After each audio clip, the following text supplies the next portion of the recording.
Hello friends, welcome to learn with DN. तो काफ़ी students का इंग्लिश का प्रॉब्लम रहता है और इंग्लिश में मार्क्स आ नहीं पाते। तो मैंने किस तरीके से हर बार प्रीलिम्स में 20+ स्कोर किया है, तो मैंने किस तरीके से प्रिपरेशन किया था वो मैं आपको बताऊंगा और आप भी कि 20+ मार्क्स स्कोर कर पाओगे। तो चलिए देखते हैं। सबसे पहले ये मेरे स्कोर कार्ड से IBPS PO प्रीलिम्स में 22.5, IBPS क्लर्क प्रीलिम्स का 21.5, RRB क्लर्क मेंस का 25.75 और SBI में मार्क शून्य होते सेक्शनल, उसमें भी अच्छा स्कोर रहा होगा मेरा। तो अभी पॉइंट पर आते देखते हैं इंग्लिश लैंग्वेज में किस तरीके से इसको हमें स्कोर करना है।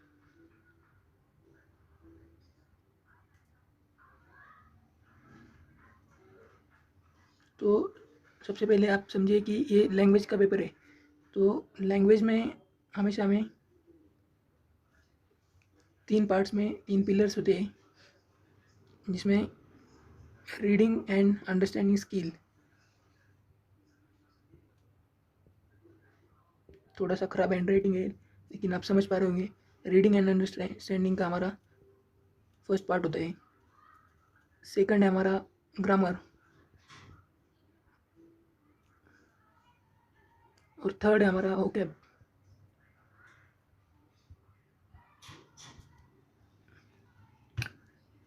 तो हमें बैंक एग्जाम्स के लिए सबसे ज़्यादा फोकस करना है रीडिंग और अंडरस्टैंडिंग पर, और ग्रामर और वोकैब भी हमें उसको इग्नोर नहीं करना। ये दो टॉपिक्स भी हमें करने। तो हमारा फर्स्ट पॉइंट था रीडिंग एंड अंडरस्टैंडिंग। तो इसको इम्प्रूव कैसे करना है, तो इसके लिए आपको डेली न्यूज़पेपर पढ़ना पड़ेगा। डेली न्यूज़पेपर,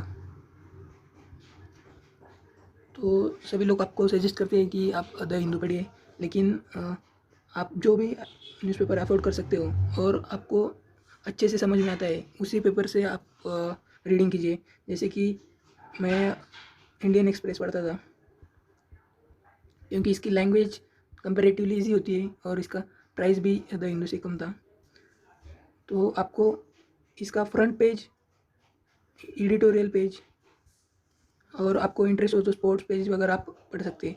तो आपको समझते समझते पढ़ना है, और जो भी वर्ड्स आपको समझ में नहीं आ रहे उनका मीनिंग, तो पहले तो आपको उन वर्ड का मीनिंग जनरली क्या हो सकता है उस सेंटेंस के हिसाब से वो समझने की कोशिश करनी है, और फिर बाद में आप गूगल कीजिए और उन वर्ड्स का मीनिंग डेली बेसिस पर आप नोट करते जाइए और उनका वीकली रिवीजन आप करते रहिए।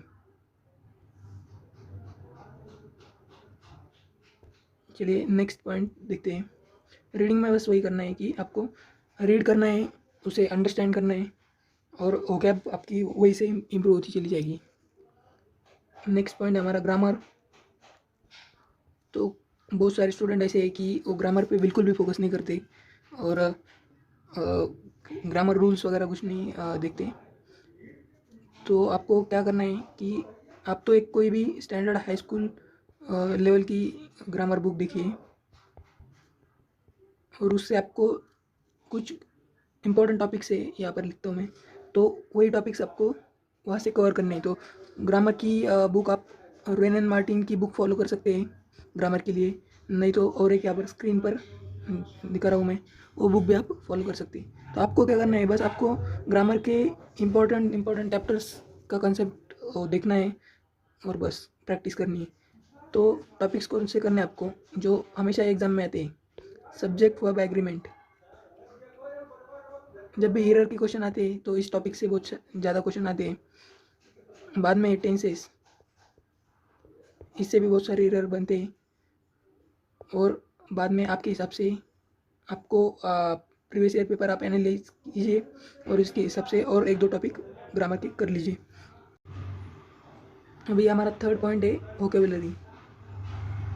तो वोकैब कैसे इंप्रूव करनी है, तो इसके लिए एक अच्छा तरीका है कि आप जब भी न्यूज़पेपर से नया वर्ड पढ़ते हो, तो समझिए ये वर्ड है, तो आपको उसको गूगल करने के बाद उसके सिनोनिम्स और एंटोनिम्स देखने हैं, और जनरली ऐसे ही इंपॉर्टेंट वर्ड्स के सिनोनिम एंटोनिम होते हैं।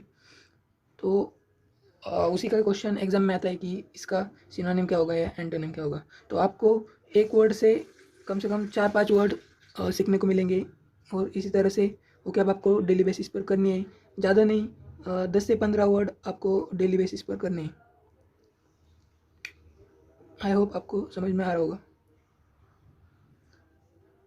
अभी नेक्स्ट है एग्ज़ाम में जब हम क्वेश्चन पेपर अटेम्प्ट कर रहे हैं, तो आपको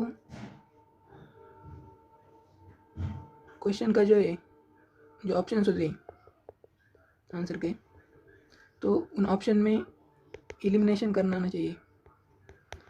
और ये आप मॉक में ट्राई कीजिए कि जैसे कि ऑप्शन दिए ए, बी, सी, डी और ई, तो आपको ऑप्शंस में देखना है कि कौन सा ऑप्शन इस क्वेश्चन का आंसर नहीं हो सकता। इस तरह से अगर आप ट्रीट करोगे क्वेश्चन को, और आप क्वेश्चन आंसर एलिमिनेट कर देते हो, जैसे कि आपने 3 एलिमिनेट कर दिए, तो आपके एक्यूरेसी के चांस, आंसर एक्यूरेट आने के चांसेस बढ़ जाते हैं, क्योंकि इंग्लिश में हम बता नहीं सकते कि यही परफेक्ट आंसर होगा।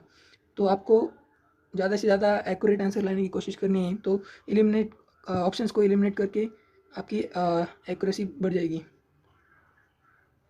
और उसके लिए आपको एलिमिनेशन टेक्निक का यूज़ हमें मॉक टेस्ट में करना है। आप मॉक्स दीजिए, क्विजेस दीजिए, उसमें आप अपना रीडिंग अंडरस्टैंडिंग स्किल टेस्ट कीजिए, एलिमिनेशन स्किल। और लास्ट में, अभी आप यहाँ तक आए होंगे तो इम्पोर्टेंट पॉइंट सबसे ज़्यादा, कि आप जो भी मॉक टेस्ट दे रहे हो, जैसे कि आपने ओबी का या प्रैक्टिस मॉक का टेस्ट दिया है, तो उसमें सॉल्यूशंस जो होते हैं,